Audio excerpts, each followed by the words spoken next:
नमस्कार दोस्तों, कैसे हैं आप सब। आशा करते हैं बहुत अच्छे होंगे। आइए आज हम पढ़ेंगे क्लास 12 की फ़िज़िक्स और उसमें आज हम एक टॉपिक लेके आए हैं आपके लिए, बहुत ही इम्पोर्टेंट है, परीक्षा की दृष्टि से बहुत ही महत्वपूर्ण क्वेश्चन है, उसको देखेंगे। तो आज हम पढ़ने वाले हैं लेंस मेकर फॉर्मूले को। हेडिंग लगाएंगे लेंस मेकर सूत्र, इसको पढ़ेंगे, ठीक है ना। आइए, बहुत ही इम्पोर्टेंट है, ध्यान से देखेंगे तो पूरा समझ में आएगा ये हमें।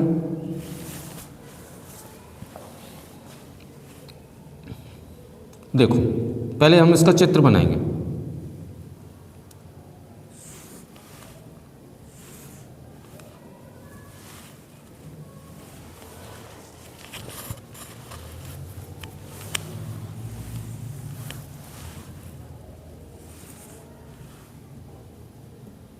अब इसमें हम मुख्य अक्ष लेंगे। यहां हमने मान लिया ये O है। क्या है? O है, ठीक है ना। एक लेंस इधर है, एक लेंस इधर है, दो लेंस मिला करके हमने ये अभी चित्र बनाया है।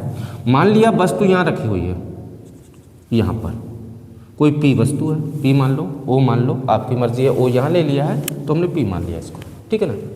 चलिए,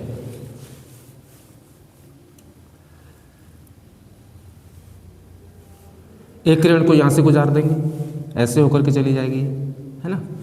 क्योंकि कोई भी चित्र बनता है तो दो किरणों को गुजारना आवश्यक है, दो से बनेगा। दूसरी को हम यहाँ से गुजारेंगे, ये यहाँ आ गई, ध्यान दो, है ना। ये चल करके यहाँ से आ गई। अब यहाँ क्या है, इधर अंदर ये लेंस है, ये सघन माध्यम होगा। क्यों होगा? क्योंकि इसकी तुलना में इधर वायु है, ये कांच है, तो वायु है, ये कैसा होगा? विरल होगा कांच की तुलना में। ये कांच है ऊपर, ये सघन माध्यम हो गया। फिर से इधर देखेंगे तो क्या हो गया? वायु हो गई, ये कैसा माध्यम कहलाएगा? विरल कहलाएगा, है ना। तो फिलहाल हमें माध्यम से मतलब है विरल, सघन, विरल, ठीक है। अब देखो, जब भी कोई प्रकाश किरण यहाँ आती है, अब यहाँ हमें अविलंब की जरूरत पड़ेगी। क्या पड़ेगी? अविलंब की जरूरत पड़ेगी। तो एक अविलंब लेंगे। अविलंब क्या होता है? ये जो इधर का लेंस है वो किसी एक गोले का हिस्सा है। दोस्तों ध्यान देना, अगर इस गोले को बनाएंगे तो जो ऐसे करके ऐसे बनेगा, है ना। ये बन गया इस प्रकार से, थोड़ा गोल होना था पर आप समझ लीजिए। तो इसका जो केंद्र आएगा कहाँ आएगा? यहाँ आएगा। उसको हमने C1 कह लिया। क्या कह लिया? C1 कह लिया। क्या समझे आप कि ये जो इधर का लेंस था वो किसी एक गोले का हिस्सा है। अगर इसको गोला पूर्ण करेंगे तो ये इस प्रकार से बन जाएगा, ये इसका केंद्र आ जाएगा। अब केंद्र को किसी परिधि से मिला दो, वो क्या कहलाएगा? अविलंब कहलाएगा, है ना। तो मैं मिला देता हूँ दोस्तों, इसको मिलाया ये करके, ये मिल गया, N1 कह लिया, है ना। क्या कह लिया? N1 कह लिया, ठीक है ना दोस्तों। तो देखो, जब कोई प्रकाश किरण, ये प्रकाश किरण हमारी चली है विरल से सघन, ये सघन आ गया, कांच आ गया ना, में जाएगी तो अविलंब की ओर झुकेगी। दोस्तों इसको सीधे जाना था, ऐसे करके ऐसे जाना था। अब ये अविलंब की ओर झुकेगी तो ये ऐसे आ जाएगी। हमने मान लिया यहाँ आ गई। इसको हम कह रहे हैं आई डैश। क्या कह रहे हैं? आई डैश नाम दे दिया। क्या समझे? जब भी कोई प्रकाश किरण विरल माध्यम से सघन माध्यम में जाती है तो अविलंब की ओर झुक जाती है। इसको सीधे जाना था, अविलंब हमारा ये है N1 C1, इसकी ओर झुकेगी, है ना। अब देखो, आपको नजर आ रहा होगा यहाँ पर इधर की साइड नाम दे देते हैं A B C, A D C। इसमें दो लेंस हैं, A B C अलग है, A D C अलग है। तो जब प्रकाश किरण यहाँ से चल करके यहाँ पहुँची है, अब ये यहाँ से यहाँ पहुँची है, एक से दूसरे पे, तो ये Y से सघन में यानी Y से कांच में पहुँची, अब कांच से Y में जा रही है, तो यहाँ दूसरी बार अपवर्तन फिर होगा इसका, ठीक है ना। दूसरी बार फिर से होगा। तो दूसरी बार होगा इस सतह के लिए हम क्या करेंगे दोस्तों, इधर गोला बना लेंगे एक, ऐसे करके ऐसे इसको गोला बना लीजिए, ये एक इस गोले का हिस्सा हो गया। तो यहाँ भी हमें अवलंब की जरूरत पड़ेगी। तो हमने मान लिया इसका जो केंद्र है वो ये रहा C2, क्या है C2 है, ठीक है ना। इसको मिलाएंगे,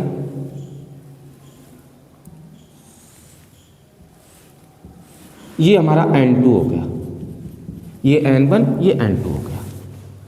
तो जब कोई प्रकाश किरण वायु से सघन में जाती है अवलंब की ओर झुक जाती है, लेकिन जब कोई प्रकाश किरण सघन से वायु में जाती है तो अवलंब से दूर हट जाती है। अब देखो ये है ना, हमारा अवलंब है, इससे दूर हटेगी तो यहाँ से दोस्तों ये ऐसे आ जाएगी, ये I डैश था, ये I हो गया, क्या हो गया I हो गया।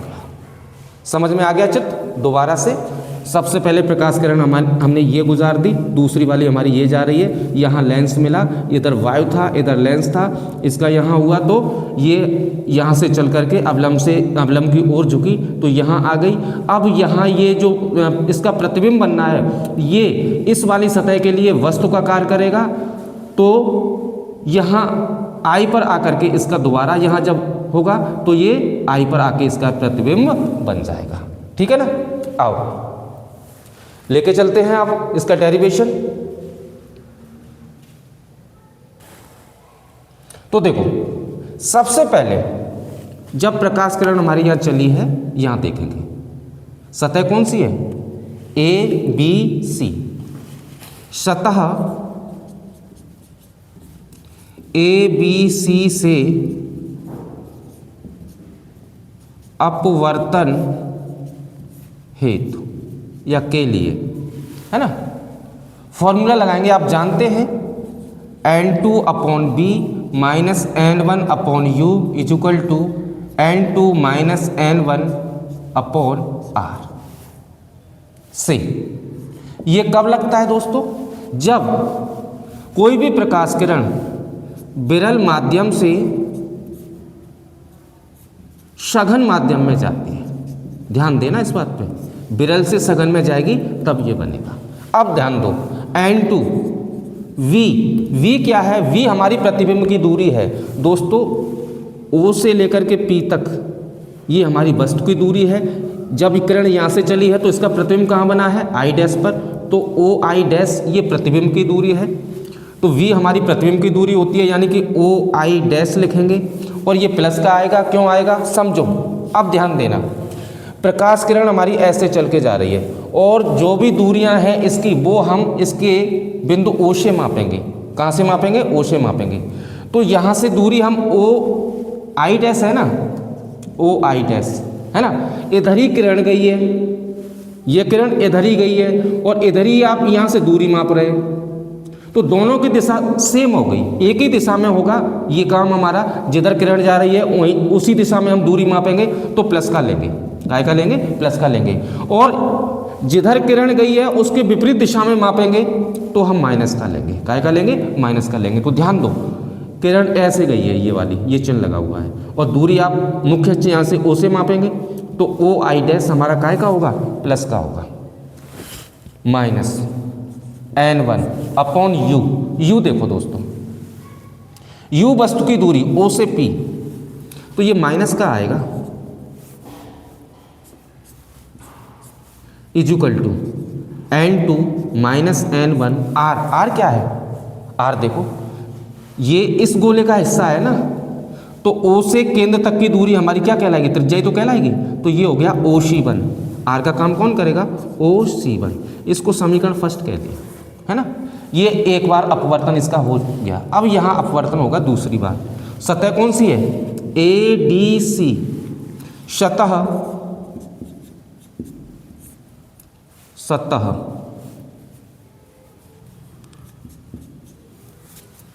ADC से अपवर्तन हेतु। ध्यान दो, जब कोई प्रकाश किरण सघन से विरल में जाती है, सघन से विरल में जा रही है, तो फॉर्मूला क्या होगा, N2 की जगह पे N1 लगा देते हैं और कुछ नहीं, V minus N2 upon U is equal to, N2 है तो N1 आएगा, N1 है तो N2 आएगा अपॉन R से N1B। V हमारी वस्तु की दूरी है, प्रतिबिंब की दूरी है। प्रतिबिंब कहाँ बना है यहाँ, OI। देखो किरण ऐसे गई है, प्रतिबिंब की दूरी भी हम ऐसे माप रहे हैं, तो OI हमारा ये हो गया माइनस N2 अपॉन U। वस्तु कहाँ थी हमारी, ये वस्तु का काम कर रहा था, इसके लिए ये दूसरे लेंस के लिए ADC सतह के लिए ये जो पहले प्रतिबिंब बना ये हमारा वस्तु का काम करेगा, तो OI डैश। और इसी दिशा में माप रहे हैं, इस दिशा में किरण भी हमारी इसी दिशा में गई है, माप भी हम इसी दिशा में रहे हैं, OI डैश तो प्लस का आएगा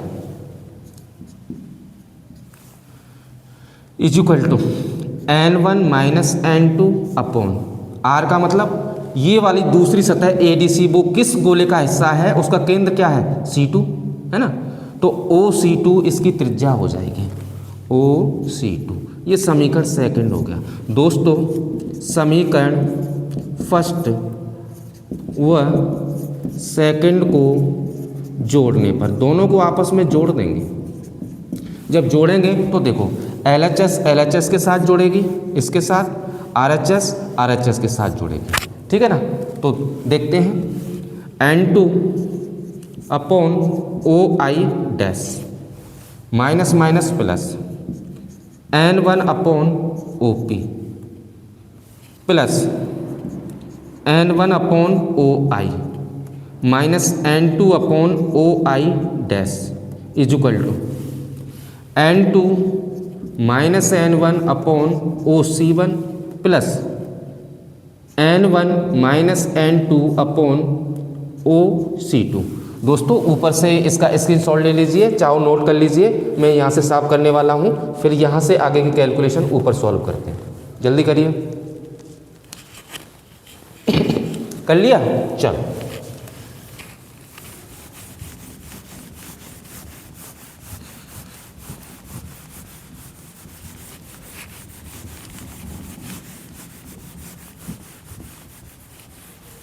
आइए यहाँ देखो N2OI डैश N2OI डैश, ये माइनस का ये प्लस का कैंसिल हो गया। यहाँ क्या बचा, N1 upon OP plus N1 upon OI is equal to N2 minus N1 upon OC1, N2 minus N1 upon OC1। दोस्तों यहाँ देखो प्लस चिन्ह है, N1 माइनस N2 है, जबकि यहाँ क्या है N2 माइनस N1। ये अगर हम कॉमन करेंगे तो इसमें से माइनस चिन्ह कॉमन ले लो, क्या हो जाएगा, जो माइनस का है वो प्लस का हो जाएगा, जो प्लस का है वो माइनस का हो जाएगा। N2 minus N1 upon OC2, इधर से N1 कॉमन है, 1 upon OP plus 1 upon OI is equal to N2 minus N1 हमने कॉमन ले लिया, 1 upon OC1 minus 1 upon OC2, ठीक है ना। N1 को इधर पहुंचा दीजिए, इधर 1 upon OP plus 1 upon OI is equal to N2 minus N1 सबके बट्टे N1, 1 upon OC1 minus 1 upon OC2। ध्यान देके OP क्या है, वस्तु की दूरी है ना, माइनस की होती है, विपरीत दिशा में माप रहे हैं ना, किरण ऐसे गई है, हम ऐसे माप रहे हैं, OP ये माइनस की होगी, माइनस का U प्लस 1 अपॉन OI किरण हमारी ऐसी गई है, इसी दिशा में माप रहे हैं, तो OI हमारा प्लस का होगा, जो कि वस्तु की दूरी है, प्रतिबिंब की दूरी है, और प्रतिबिंब की दूरी को दर्शाते हैं B से। यहाँ इसको अलग अलग कर सकते हैं, N2 minus N1 upon N1 upon N1, हमने अलग अलग इसको तोड़ दिया। यहाँ ध्यान देंगे OC1 ये केंद्र से और ये क्या कहते हैं परिधि की दूरी है, ये इसकी त्रिज्या कहलाएगी। C1 है तो 1 अपॉन OC1 को लिखेंगे R1, यानी ये पहले गोले की ये त्रिज्या हो गई, माइनस 1 अपॉन OC2 ये दूसरे गोले की त्रिज्या हो गई R2। ये हमने मान लिया है कि जो OC1 है वो R1 है, ये यहाँ से यहाँ तक, और यहाँ से यहाँ तक ये R2 है है ना।